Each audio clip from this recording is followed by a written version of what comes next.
सुप्रभात बच्चों, आज हम कक्षा 6 के विषय हिंदी की चर्चा करेंगे, जिसमें आपका तीसरा अध्याय है जैसे को तैसा, यानी हम जैसा काम करेंगे हमें वैसा ही फल प्राप्त होगा। इस चैप्टर के माध्यम से लेखक हमें यही समझाना चाहते हैं कि हमें अपने जीवन में अच्छा काम करते रहना चाहिए, जिससे हमें अच्छा फल प्राप्त हो। बुराई का फल बुरा ही होता है, इसलिए बुरा कर्म नहीं करना चाहिए। इसमें दो मित्र के माध्यम से इस चैप्टर में कैसे अच्छा को अच्छा मिलता है और बुराई करने वाले को बुरा मिलता है, ये बताया गया है। इसमें एक कस्बे में नादुक नाम का एक व्यापारी रहता था। वह बहुत ही अच्छा व्यापारी था। उसकी समृद्धि जो है, समृद्धि यानी प्रसिद्धि या ख्याति, उसकी प्रसिद्धि या ख्याति चारों तरफ फैली हुई थी। आसपास के इलाके में भी उसका नाम था। लेकिन जब व्यापारी का व्यापार बहुत अच्छा चल रहा था तो उसका नाम चारों तरफ हर आसपास के इलाके में था। लेकिन धीरे धीरे अचानक से ऐसा समय आया एक दिन कि उसे व्यापार में उसके घाटा पड़ गया। कुछ समय बदला, कुछ समय के बाद उसके व्यापार में घाटा पड़ गया और वह कर्ज में डूब गया। तो नादुक समझ लिया कि अब उसके दुख के दिन आ गए हैं। तो उसने क्या किया, सोचा कि अगर हम इस तरह से बैठे रहेंगे, दुख का दिन है, इस तरह से हम बैठे रहेंगे तो और कर्ज होता ही रहेगा। तो उसने विदेश जाकर व्यापार करने का सोचा। उसके पास जितनी भी धन संपत्ति बच गई थी उसने उसे बेचकर और कर्ज को चुकता किया। सब कुछ बेचने के बाद उसके पास एक लोहे की छड़ रह गई थी, बची हुई लोहे की छड़ बची रह गई। तो उसने सोचा अब इसका क्या करें। तो उसका एक मित्र, लक्ष्मण नाम का एक मित्र रहता है, उससे वह मिलने के लिए जाता है और अपनी व्यथा सुनाता है, अपनी कहानी सुनाता है कि मेरे व्यापार में घाटा हो जाने के कारण मैं कर्ज में डूब गया हूँ, इसलिए मैं अपना धन संपत्ति बेचकर, जो भी बचा रह गया था उसको बेचकर मैंने कर्ज का चुकता किया है और अब मैं विदेश जाके व्यापार करना चाहता हूँ ताकि कुछ लाभ हो सके। तो उसके मित्र ने कहा ये तो अच्छी बात है। पहले उसके घाटे की बात सुनकर दुखी हुआ, फिर कहा ठीक है, अच्छा है, तुम कोई सहायता हो तो बताओ, मेरे लिए कुछ काम हो तो कहो। उसने कहा और मेरे पास एक लोहे की छड़ बची रह गई है, मैं सोचता हूँ कि ये तुम्हारे पास रख के और जो जिससे ये सुरक्षित रह सके रख के और फिर मैं विदेश चला जाऊँ। तो उसने सहर्ष स्वीकार कर लिया। लक्ष्मण ने कहा बिल्कुल मैं ज़रूर रखूँगा। नादुक ने अपने लोहे की छड़ लक्ष्मण के पास रखकर विदेश व्यापार करने के लिए चला गया। कुछ समय के बाद विदेश में लगातार परिश्रम करने के बाद वहाँ उसका व्यापार अच्छा चल गया और लाभ होने लगे। तो उसने वहाँ बहुत सारे धन संपत्ति अर्जित किए और पहले की तरह ठाठ बाट उसके वापस आ गए। सारा धन संपत्ति लेकर वो वापस अपने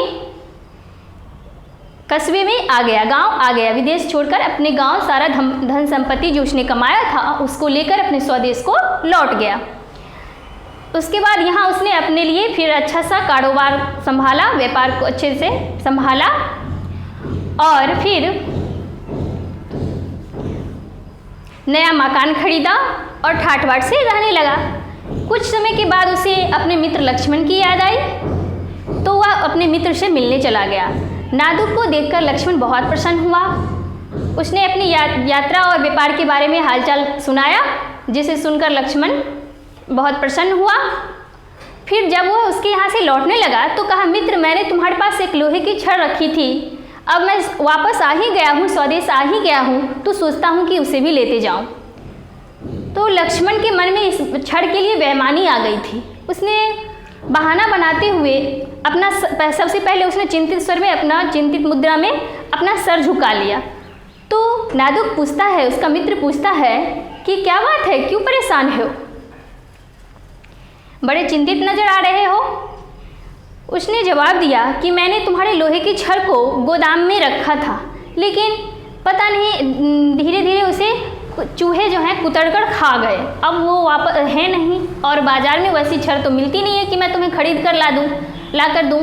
लक्ष्मण की बात सुनकर नादुक मन ही मन समझ गया कि इसके मन में बेईमानी आ गया है। तो उसने कहा कि कोई बात नहीं है मित्र, अब अगर चूहा खा गया है छड़ को तो तुम उसमें कर ही क्या सकते हो, ठीक है मैं जाता हूँ। फिर उसने सोचा कि किस तरह से अपना छड़ वापस करना है। उसने अपने मन में एक युक्ति सोची और बोला कि मैं जब शहर से बाहर वापस आया हूँ, स्वदेश आया हूँ, तो तुम्हारे लिए कुछ उपहार भी लाया हूँ, इसलिए तुम अपने बेटे को मेरे साथ भेज दो, जिससे मैं उसे उपहार दे दूँगा। लक्ष्मण खुश हो गया। उसने तो अपने मन में सोचा कि मैं झूठ बोल लिया हूँ, बेईमानी भी कर लिया हूँ और फिर मुझे उपहार भी मिलने वाला है। तो बोला ठीक है, मैं अपने बेटे को भेज देता हूँ। उसने अपने बेटे को लक्ष्मण ने नादुक के साथ भेज दिया। नादुक उसे अपने घर ले जाता है और उसे बहला फुसला कर एक तहखाने में ले जाता है और वहाँ उसे बंद करके ताला लगा देता है। जब शाम तक लक्ष्मण का बेटा उसके पास वापस नहीं आता है तो वो नादुक से पूछने के लिए जाता है कि अभी तक मेरा बेटा वापस नहीं आया है। तो वो भी अब बहाना बनाता है, चालाकी करता है, कहता है क्या करूं मित्र, जब मैं तुम्हारे बेटे को लेकर अपने घर आ रहा था, रास्ते में एक बाज ने उसे झपट लिया और उसे उड़कर लेकर चला गया। तो लक्ष्मण को गुस्सा आ जाता है। उसने कहता है कि तुम झूठ बोल रहे हो, ऐसा भी कहीं होता है कि बच्चा को लेकर बाज उड़ सकता है। वह उससे आपस में दोनों जो है झगड़ने लगे। लक्ष्मण कहने लगा कि तुम झूठ बोल रहे हो, मेरे बेटों को वापस करो, और नादुक कहने लगा कि मैं झूठ नहीं बोल रहा हूँ, सच में बाज तुम्हारे बच्चे को लेकर उड़ गया है। इस तरह से दोनों आपस में बहुत झगड़ने लगे। आसपास के जितने भी लोग थे वो सभी इकट्ठे हो गए और उन दोनों को शांत करने का बहुत ही प्रयास किया, लेकिन कोई फैसला नहीं हो पाया। अंत में वे दोनों न्यायालय की शरण में पहुँचे। न्यायाधीश के पास जाने के बाद लक्ष्मण जोर जोर से चिल्लाकर कहने लगता है कि हुजूर, मेरे बच्चे को वापस दिला दीजिए, इस आदमी ने मेरा बच्चा चुरा लिया है। न्यायाधीश जो है वो नादुक से पूछते हैं कि क्या तुमने इसका बच्चा चुराया है? तो नादुक कहता है कि नहीं श्रीमान, जब मैं ले जा रहा था उसको तो एक बाज उसे लेकर उड़ गया।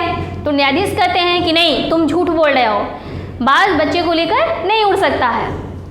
फिर नादुक कहता है कि यदि लोहे की छड़ को चूहा कुतर सकता है तो बच्चे को लेकर बाज क्यों नहीं उड़ सकता? तो न्यायाधीश सोच में पड़ जाते हैं कि क्या बात है आखिर। उसने बोला कि मुझे शुरू से क्या कहानी है, स्टार्ट से मुझे बताओ क्या बात है। तो नादुक अपनी सारी व्यापार के लिए विदेश जो गया था वो सब सारी कहानी अपनी सुनाई और बताया कि मैंने इसके पास लोहे की छड़ रखी थी और अब इसके मन में बेईमानी आ गई है, इसलिए इसने कहा है कि चूहे कुतर के ले गए हैं लोहे की छड़ को, तो इसलिए मैंने इसके बच्चे को रखा है। तो न्यायाधीश कहते हैं कि नादुक को उसकी छड़ वापस लौटा दो और लक्ष्मण को उसके बच्चे को वापस कर दो। इस तरह से न्यायाधीश के फैसले सुनकर दोनों प्रसन्न होते हैं और लक्ष्मण नादुक की छड़ वापस करता है और नादुक लक्ष्मण के बच्चे को वापस करता है। तो इस प्रकार से यह फैसला हो जाता है।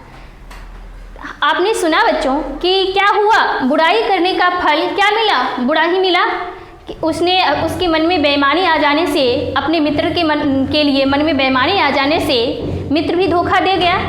तो ऐसा हमें हरगिज़ नहीं करना चाहिए। हमें हमेशा अच्छा कर्म करते रहना चाहिए, भलाई ही करते रहना चाहिए। धन्यवाद।